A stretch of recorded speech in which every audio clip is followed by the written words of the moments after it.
Alam mo ba na may mga multo na may sariling ATM card sa Maynila?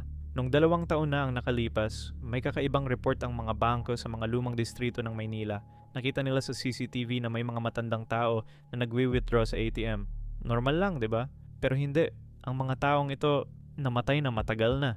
Nakita sa surveillance footage na may mga lola at lolo na nakasuot ng damit noong 1950s. Nag-i-insert ng ATM card, nagtitype ng PIN at nakakakuha ng pera.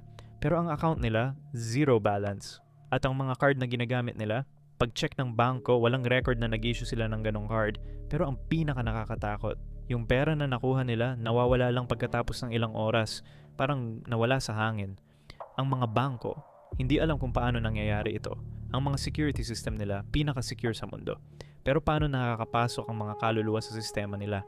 Hanggang na ngayon, patuloy pa rin silang nag-withdraw tuwing hating gabi.